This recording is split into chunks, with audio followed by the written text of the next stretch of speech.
Big puppy. Yeah. Somebody that was like Scottish. All right. Just an announcement. Again, if you're looking for an internship with Ernst & Wahlberg, send me an email and I'll get with them. Second is, again, today at 2 in Lane 123, is the accounting club's got its its informal meet and greet. The menu includes pulled pork and beef brisket sandwiches, mac and cheese, and if you're Catholic, you only get the mac and cheese. But anyway, maybe that's why it's on there. And I'm going to have limited office hours next week because I'm going to be, my wife and I are babysitting our 5-year-old grandchild for the week. So I will probably be in most office hours, but there might be a time or two where I'm not going to be able to be there. So just send me an email. If for some reason I'm not there, send me an email and we'll figure out how to hook up on that. And then lastly, the review session is going to be the Monday before the exam, the Monday night before the exam. So it'll either be at 8 o'clock or 9 o'clock. I'll figure that out by next Monday. It's always funny. Is it next Monday or this Monday? Right? It's sort of weird when you're on a Friday.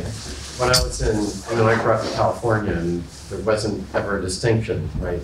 This Monday meant next Monday they were the same, the Monday that's coming up, right? So then when I get to the Midwest, it turns out there's some kind of distinction between this Monday and next Monday. But anyway, when we get back on Monday, I'll give you the time, but it'll be either 8 o'clock or 9 o'clock on the 1st of April.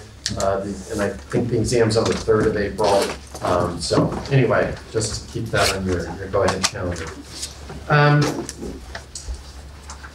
And then the band pick of the week, and sort of rough schedule. So I'm doing band pick of the week on Friday, and I did like the classic album on Monday. It's Darren and Brooke Aldridge. And they are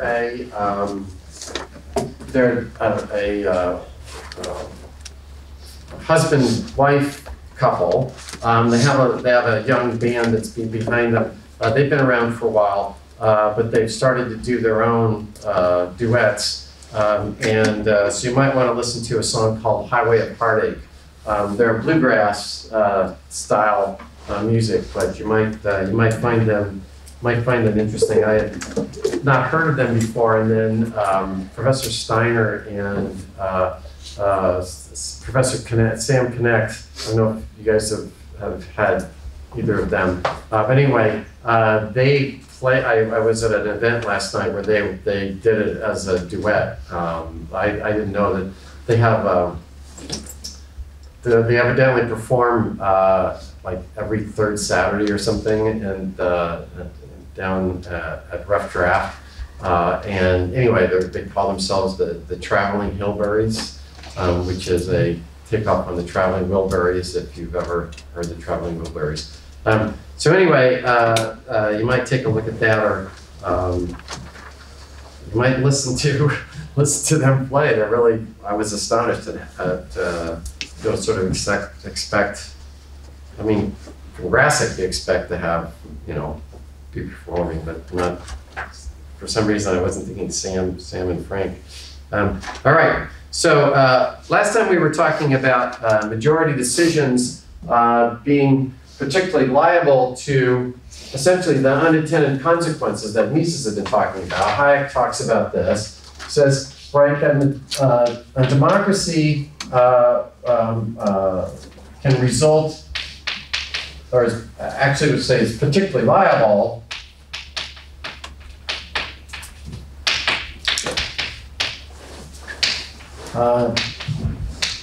to have decisions with unintended consequences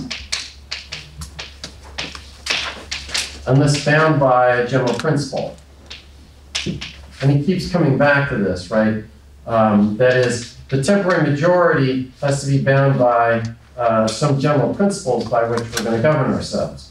And I closed last time with a quick story about how we, when I was in the Senate policy staff, we passed a bill that actually wrote into contracts between the automobile manufacturers and the automobile dealers. And then once we had done that bill, once we had passed that bill, we ended up doing it for the farm implement dealers and the boat dealers and the service station dealers. And no one at the beginning would have said, oh, hey, we need, you know, what the general principle is that we're going to have the state government write contracts between manufacturers and dealers. But that's what we ended up doing. And so what Hayek is saying is that if we had started with that general principle that says, you know, maybe it would be nice to do this for the automobile dealers, but that just doesn't fit into the general principles by which we're going to govern ourselves, then we wouldn't have enacted the legislation in the first place. So once we did, we had established that this is what the role of government is. And of course, the lobbyists for the Automobile Dealers Association, Rubin Associates, represented all the other dealers associations. So they knew that once they got the bill done for the automobile dealers, they'd be able to get it passed for the rest of them. Again, this is you'll be again this idea of that. Remember what Mises was talking about. If you set this general principle that the role of government is to keep you from doing things which harm you, then where does that thing end, right? And so the same principle here holds here, that once I've set this, once I've done this, I'm able to establish, okay, now it's okay to do this, now it's okay to do that. So it's important that you limit what your, it's important that you, at the very beginning of the book, right, in the introduction, he says we have to establish what those general principles are by which we're going to govern ourselves, and to repeat them to future generations. And so that's what these general principles are, to limit. Then he says, it's in this chapter, he makes an interesting statement that politicians should not try to be leaders of opinion, but politicians should follow the wishes of their constituency, right? So he says that politicians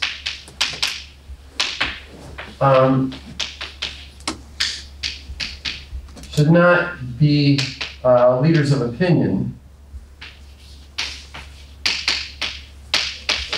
but follow the wishes of the constituents. Now this is sort of interesting. Why would he say that? Because it's, remember that when Bastiat was talking about legalized plunder, and he said that electing the legislators is not going to stop legalized plunder, that just getting the right people in the legislature isn't going to stop legalized plunder, that once the system looks like that, then what will happen is the legislators will have every incentive to engage in legalized plunder, and that the only way to stop legalized plunder is to go out there and persuade other people that this isn't a good way to run the system. Hayek is saying the exact same thing here. He's saying that basically don't think that what you're going to do is you're going to minimize the total amount of coercion by running around and electing people who are, believe in that you are going to have to persuade the rest of the constituency of that. That is, all three of these authors keep coming back to, it's the responsibility of you folks to go out and win the battle of ideas, that you have to explain to other people, okay, once government goes beyond minimizing coercion, then here's all the things that are going to happen. And so the argument here is that it's possible that you could elect somebody that was very persuasive, right? You elect a Ronald Reagan, and they're very persuasive, and he was called the great communicator, and that Ronald Reagan may be able to persuade other people to become classical liberals or to believe in a minimization of total amount of coercion as the role of government. It's possible that could happen. But the primary mechanism by which you're going to limit the total amount of coercion is for you folks to go out and persuade the other constituents, and then your legislators will follow that. Your legislators will, if 80% of their legislators, or excuse me, 80% of their constituents come into the legislative offices or write in and say, hey, have you read Constitutional Liberty by Hayek, and this is the way we ought to be doing it, then guess what? That's the way they're going to end up doing it. So again, sort of matching Bastiat's point that just thinking that you can just elect the right person and result in a government which minimizes total coercion isn't really going to work, right? Because when he's in the chapter on democracy, in this chapter, what he says is that the majority can often be wrong. That you can look at majority rule as the mechanism by which you want to make a decision when only one outcome can prevail. But oftentimes it could get it wrong, and so you need to the responsibility of the minority in such cases is to persuade the majority of what they ought to be doing. And then again, he talks about this problem of not of the democracy not being limited by these general principles, that you have to keep coming back to this idea that it's got to be for example, if you just look at particular circumstances, then you might say, gee, this looks good. That is, we look at, we're on the, let's say we're on the House Appropriations Committee here in Lansing, and the Detroit Symphony Orchestra comes in and says, oh, gee, this, we can go out and what we'll do is we'll go to school, we'll go to all these public schools, and we'll have free concerts for people, and we'll educate everybody on how nice classical music is, okay? And you go, wow, that sounds like a pretty good deal, and so we're going to do it for the Detroit Symphony Orchestra. Well, once you've done that, then why wouldn't you do it for the Lansing Symphony Orchestra, the Grand Rapids Symphony Orchestra, and Hillsdale College Symphony Orchestra, right? Why wouldn't you do it? See, so this problem of doing ad hoc decisions, looking at just the one piece and saying, government ought to do this, you have to figure out what's the general principle you're setting by doing that. So, that's important. You have to have this general set of principles that, what he says, define the social order. Then he warns about delegation of authority. And he says that the legislative branch has to be careful about,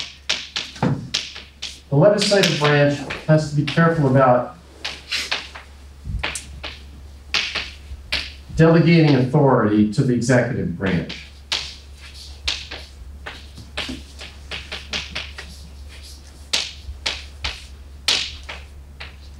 Delegating authority to the executive branch.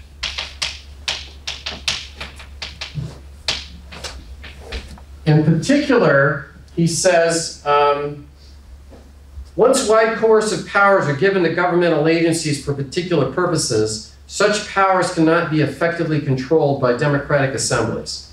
Okay?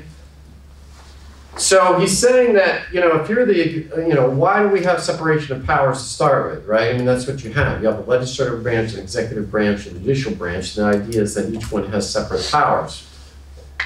If what happens is you give up your powers, then you're not going to get it back. That's what he's saying. And notice that he wrote this in 1960. You didn't have the Environmental Protection Agency. You didn't have all sorts of agencies that are out there. That now have widespread legislative powers. They basically, the executive branch is out there making regulations that have the effect of legislation. There is a book written in the early 1990s or late 1980s, called Power Without Responsibility. It's by a law professor at Georgetown University. And what he was talking about in this book about power without responsibility, he was talking about what the Democratic assemblies tend to do, the Congress in particular tends to do, is say, okay, I know my constituents want clean air, so what I'm going to do is I'm going to pass a bill that says let there be clean air. And then I'm going to tell the executive branch, and the executive branch can go out and do whatever it needs to do to have clean air. Because I don't want to make the decision about, oh, here's how we're going to do clean air. Because some people are going to get irritated if we do it this way. Some people are going to get irritated if we do it the other way. And so what I'm going to do is I'm going to pass things which everybody's going to say, oh yeah, that's a grand idea, but the mechanics of how it happens will create conflict. And I don't want to be involved in that. And so that's what that book is about, and essentially that's what Hayek is warning about in 1960. And notice that suppose you have 320 acres out here in Hillsdale County, and you want to put in some drain tile. If the EPA person from Hillsdale County comes out and says, oh no, you can't put the drain tile in because this is a wetland, because it eventually will flow into the navigable waters of the United States, and so we can do this under the Clean Air Act. You go to your Congressman Tim Walberg and you try to complain. Walberg's likely to say, gee, I can't really do anything about that, right? That's the EPA, that's the executive branch. Why is that? I mean, if it's possible, if Walberg sat on the Appropriations Committee, the subcommittee for appropriations for the EPA, you might be able to do something about it. But generally, what's going on is that you have all sorts of executive or legislative power that's effectively been turned into the executive branch. If you recall that Barack Obama, when he was talking, he was complaining that the Congress hadn't done something he wanted. He says, well, I have a pen, and if Congress doesn't do it, I can just write an executive order to make that happen. That's what he said. So what is he sort of saying? He's declaring what Hayek was warning about. He was basically declaring that, hey, I'm going to write the law. You can either write the law the way you want it, or if you don't, I'm just going to write it myself through executive order. In the state of Michigan, the Michigan Constitution has a provision in it that creates what's called the Joint Committee on Administrative Rules. It's made up of members of the Senate and the House. So if the executive branch promulgates a rule to enact what the legislation said, it has to be approved by the Joint Committee on Administrative Rules. So the legislature can say, no, this goes beyond what we wanted you to be able to do. That does not exist at the federal level. And so once you have this piece of legislation passed, the executive branch can go out and do what it wants to in order to execute the law. It may go well beyond what the legislature does, but the legislature doesn't have a mechanism to try to deal with that.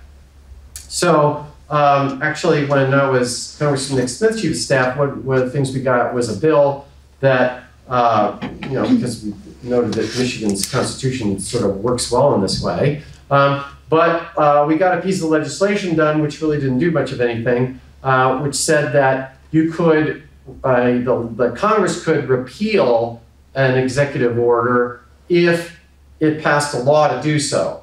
But it makes sense, and while you have the same president there, because if the president does this, he's not going to sign the bill that gets rid of it, just like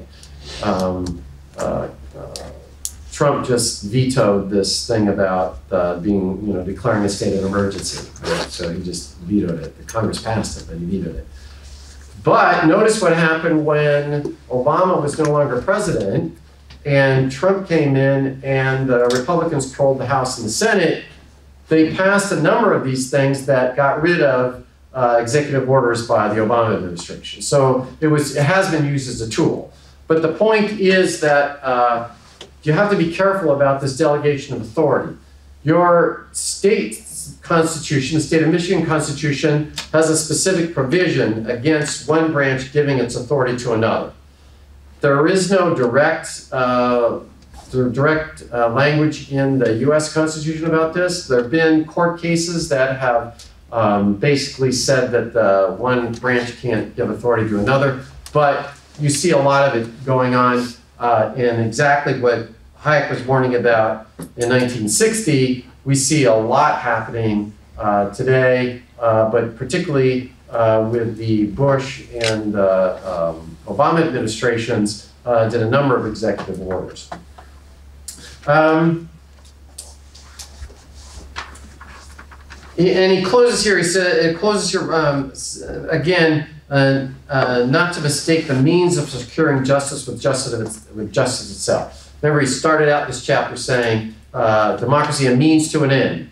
You only use it when only one outcome can prevail, and it's a mechanism to deal with that. But just because something is passed through a democracy doesn't make it legal, doesn't make it legitimate. Let me just read you this is a quote by Alexander Tytler, who was a contemporary of Adam Smith. Now, it's not real clear that this thing was ever written by Tytler, but it's been used by a number of people, including Ronald Reagan. And so whether Tytler actually wrote it or not is sort of an interesting commentary. He says, and if it was done, this would have been written in the late 1700s. He says, a democracy cannot exist as a permanent form of government. It can only exist until the voters discover they can vote themselves largesse from the public treasury. From that moment on, the majority always votes for the candidates promising the most benefits from the public treasury, with the result that a democracy always collapses over loose fiscal policy, always followed by a dictatorship. The average age of the world's greatest civilizations has been 200 years. Great nations rise and fall. The people go from bondage to spiritual truth, to great courage, from courage to liberty, from liberty to abundance, from abundance to selfishness, from selfishness back to complacency, from complacency to apathy, from apathy to dependence, and from dependence back again to bondage.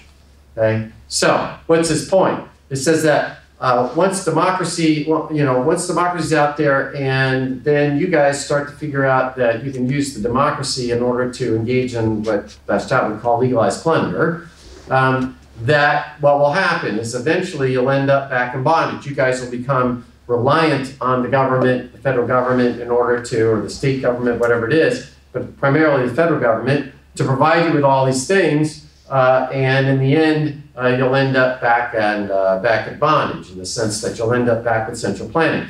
Notice when Mises was talking about interventionism, he didn't say it exactly this way, but what he said was that why doesn't interventionism work too well? Because once you get the government doing these things, creates these unintended consequences that lead to further government intervention until you end up with central planning at the end.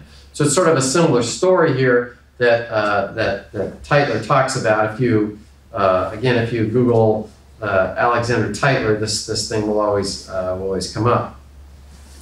All right.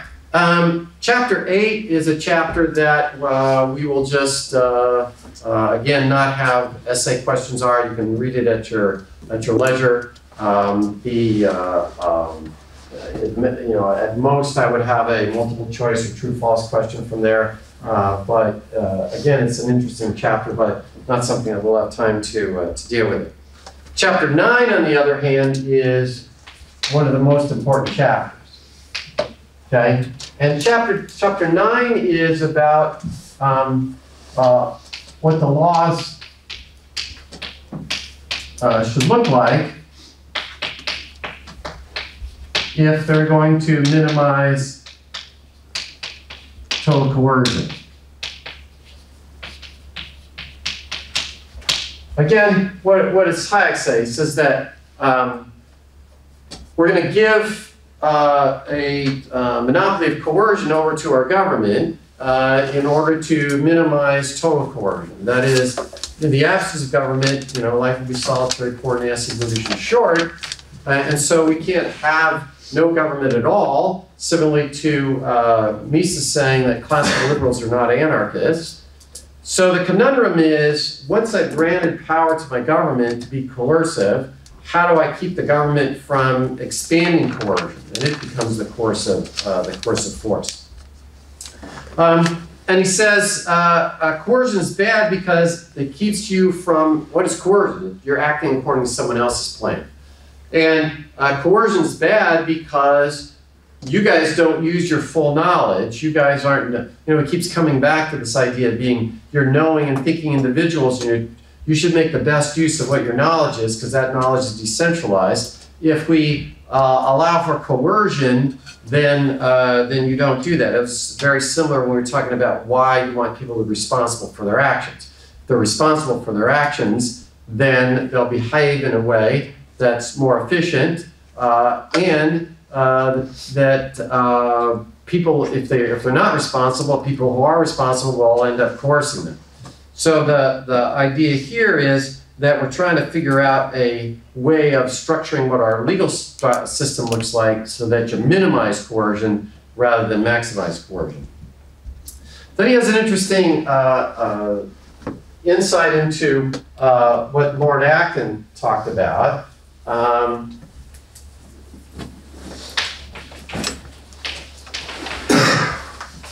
Lord Acton talked about power, right? How many have ever heard where Lord Acton said that power corrupts and absolute power corrupts absolutely? A lot of you have, right?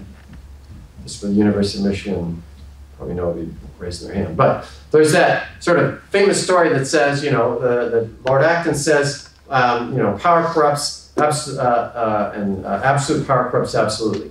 And Hayek says this isn't right. Hayek says that it's the power to coerce that corrupts.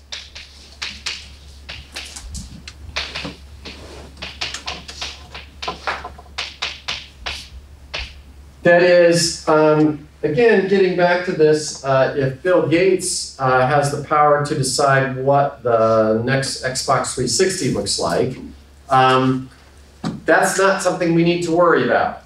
That is, because Bill Gates may have the power to do this, or the CEO of Ford Motor Company, they have the power to decide what kind of pickup truck they're going to have or whatever, but they can't force you to buy that pickup truck. They can't force you to buy that Xbox 360. So that's not corrupting. The market is going to deal with that. And so he really says that it's really only when you have the power to coerce someone that they got to worry about this. And that leads us into this discussion of monopoly, which we've already talked about twice, right? Do we have to worry about it? Now, when we talked about profit, we said that if a firm is making economic profit, if it's the sole seller of something that's making economic profit, what's going to happen? Other firms are going to enter the industry, going to shift the supply curve out to the right, quantity is going to increase, price is going to fall. Okay?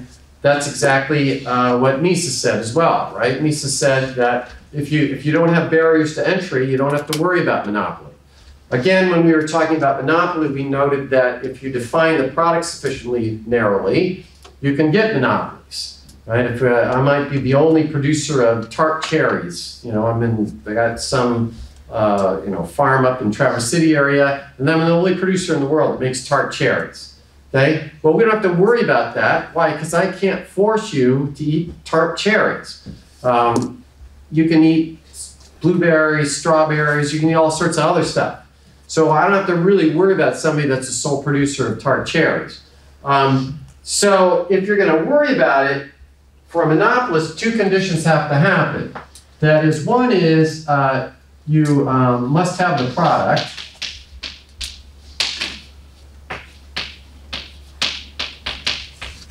Right? Meaning there are no substitutes. Right? That's what we really must have. You must have that product. And two, there are barriers to entry.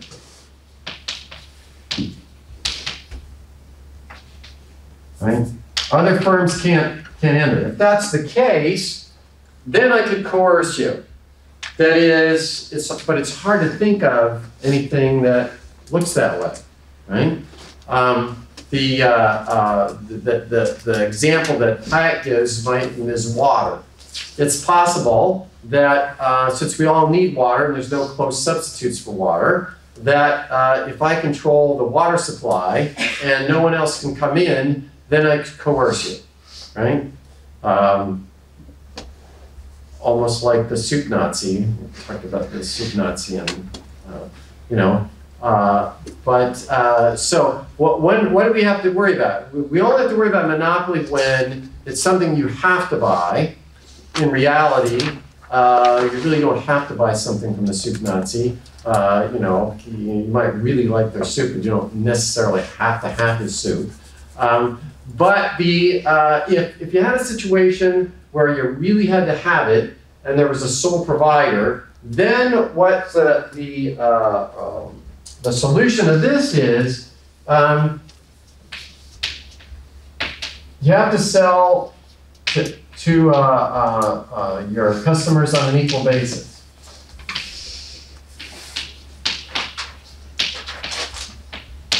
Right? Now, I might do first come, first serve, right? The point is, I can't use my monopoly over this product to get you to do something, right? You could do it first come, first serve. You could do it where you did it by lottery. But you can't say, okay, people who have this characteristic don't get water.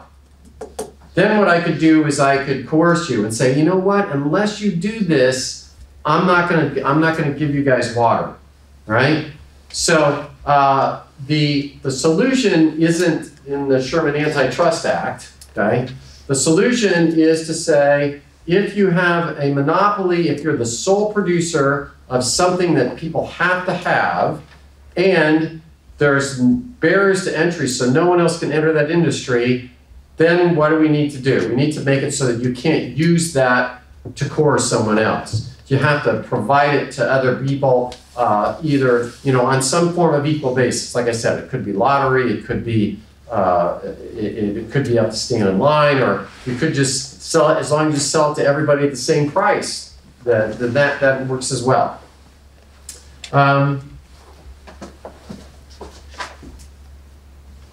Then he points out that socialism is a complete monopoly. So he's obviously against.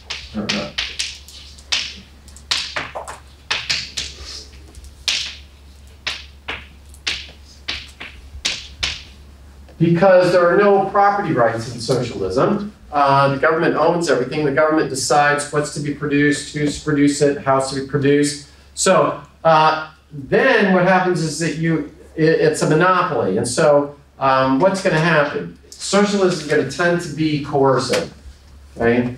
And of course, what do you notice? Almost all, in fact, every socialist system has an authoritarian government. It's always got some sort of coercive government. Because again, Bastiat talked about this, that socialists want you, they have a view of the world that says they want you to do what they want you to do. And if you act according to your own plan, you're not gonna meet their central plan. But his point here is that that socialism, just as Mises said, that socialism can't create wealth for the masses. Hayek's point here is that socialism is going to be coercive. That cannot be the system that minimizes the total amount of coercion. Only a free market system is one that can minimize the total amount of coercion. Then he says that coercion can be limited by a sphere of free action.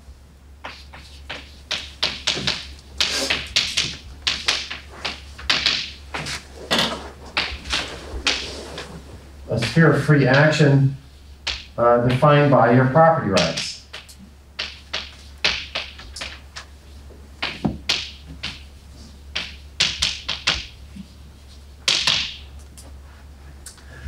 that is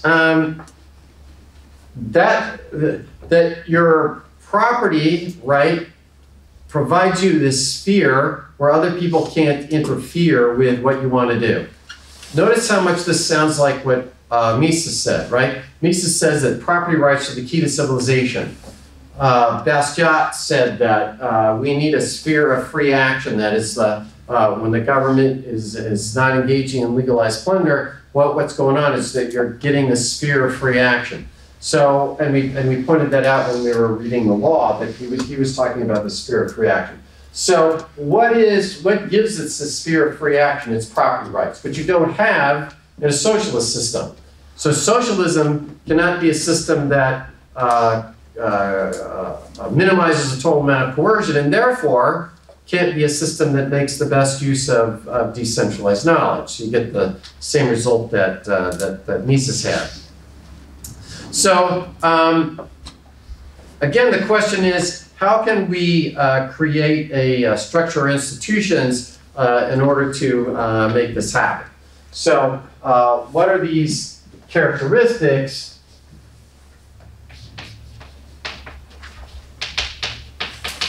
What are the characteristics of law that will likely minimize coercion? So if I look at a law, can I say, is this law likely to increase the amount of coercion, or is it likely to minimize the total amount of coercion? And he's already talked about one of these before, and that was a law should be general, right? That is, we talked about this idea that you can't know beforehand to whom the law is going to apply.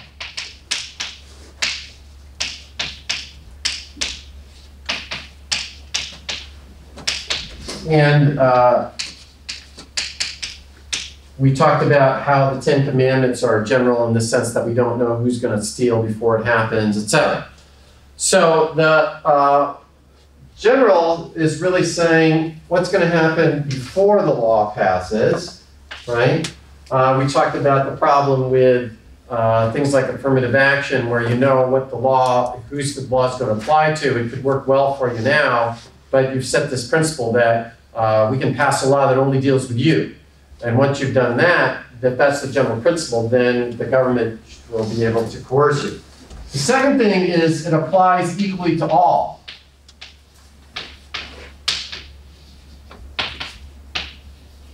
Okay, so this is post-enactment, right? That is, once the law is there, I'm going to apply the law equally to everybody.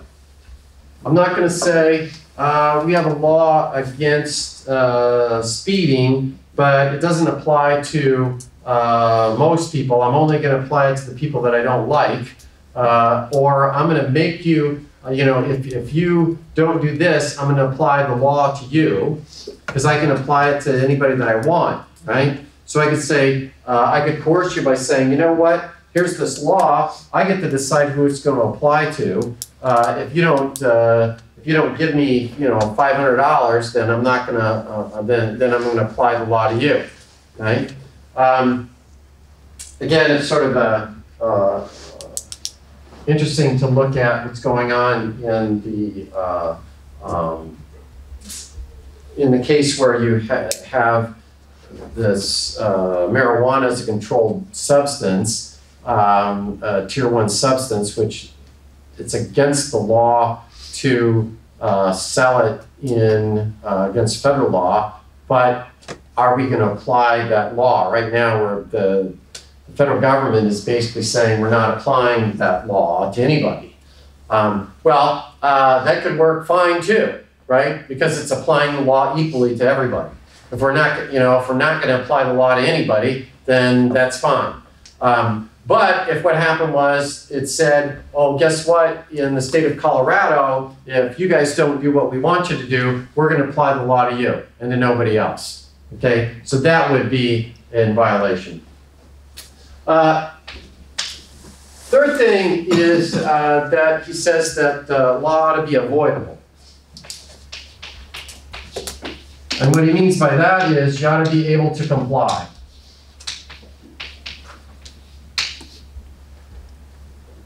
if I passed a law that said you can't breathe, then that's going to allow me to coerce you, because you're going to be in violation of the law. Or if I pass a law that says you can't be born with red hair, then people who are born with red hair can't comply with that. So if I wanted to coerce people with red hair, I could make that the law. So whatever the law's got to be, you have to be able to comply with it. It may be that the Internal Revenue Code is so complicated that you really can't comply with the thing.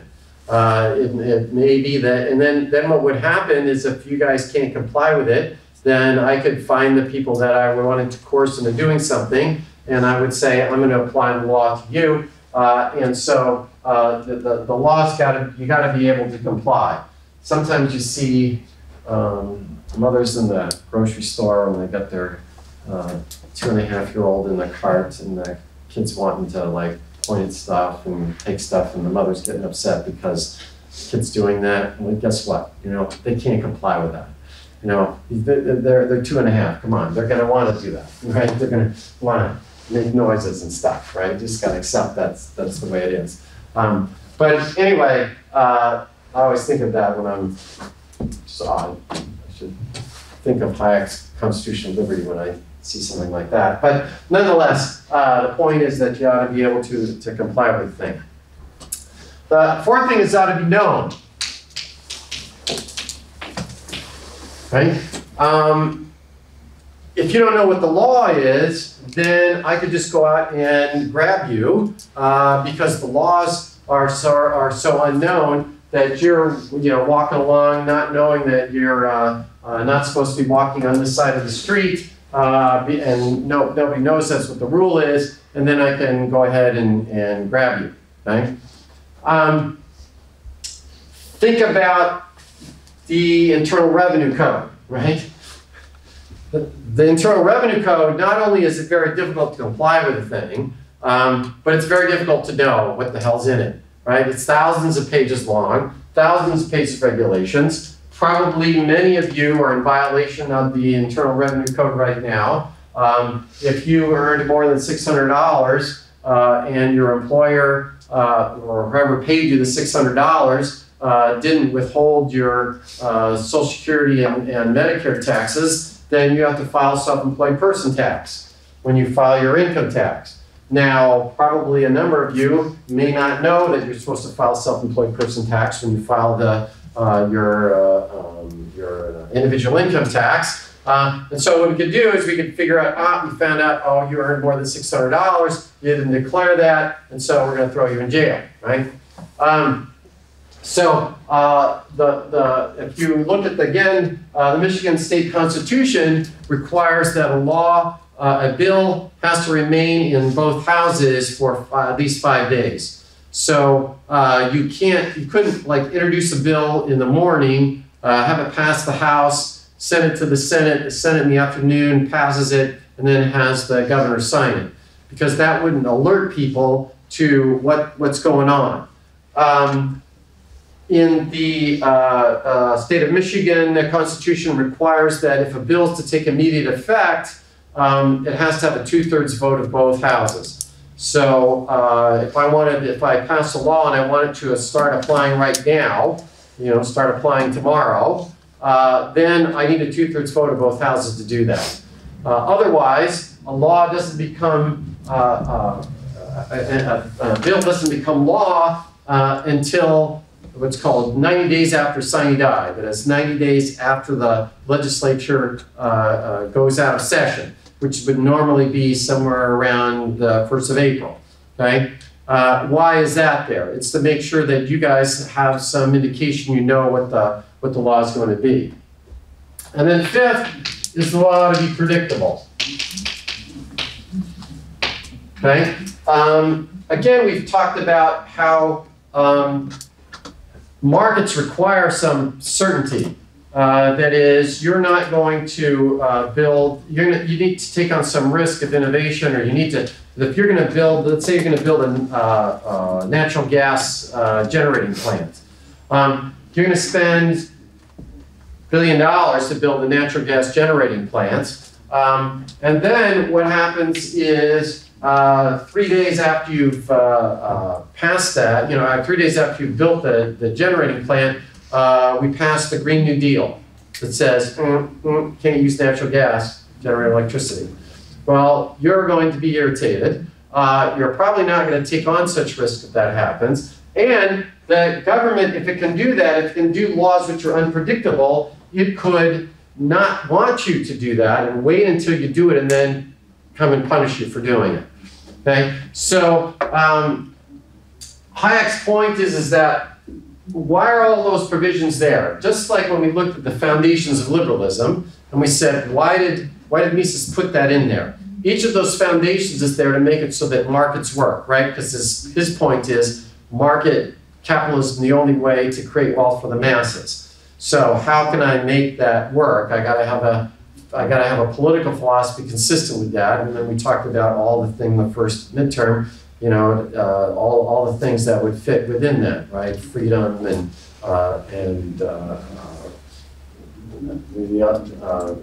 why did we pick freedom? We picked freedom because only free labor is efficient. So you pick these things, property rights, right, or tolerance of religion, or any of those things are there to create the social cooperation that you need. Same thing here. Each of these provisions that Hayek puts in there are in order to try to make it so that this is institutional structure, to make it so that your law is more likely to minimize coercion than to increase it. So let me just read you this quote from Madison's Federalist 62. He says, "It will be of little avail to the people that laws are made by men of their own choice, that the laws be so voluminous they cannot be read, or so incoherent they cannot be understood, or if they be repealed or revised before they are promulgated, or undergo such incessant changes that no man who knows what the law is today can guess what it will be like tomorrow." Right? So one of the founders is saying a lot like, what are these characteristics here, right? This is what Hayek has just said is very consistent with what Madison said in Federalist 62, right? It'll be of little avail to the people that the laws are made by men of their own choice, right? So it won't, you could have an authoritarian government or you could have a democracy, but it'll little avail you to have a democracy if, what happens? If the laws are so voluminous they cannot be read, so incoherent they cannot be understood, if they're repealed or revised before they are promulgated, or undergo such incessant changes that no man who knows what the law is today can guess what will be like tomorrow, that fits what, this is very consistent with what Madison is saying. It's Madison's writing this as one of the founders in the 1780s. And so what Hayek is talking about is embedded, we keep coming back to this, certain things are embedded in your Constitution, right? And why are they there? They're there because of what Hayek was saying, constitutional liberty, is they're there to maximize your ability to act according to your own plan and to minimize the total amount of coercion. All right, so for Monday, we will, again, chapter 10 is a lot like chapter 9, sort of like a summary of chapter 9, so we'll spend some time on chapter 10. Chapter 11, we're not going to lecture on. That's just a historical chapter on history of liberty. You will have I'll have multiple choice questions on the midterm dealing with chapter 11, but you don't have to generate an answer for that. Chapter 12 is the concluding chapter on the Constitution. We're going to spend a good bit of time on that. So over the weekend, try to get through chapter 12 in the Constitution of Liberty, and then we'll be moving on to how the West will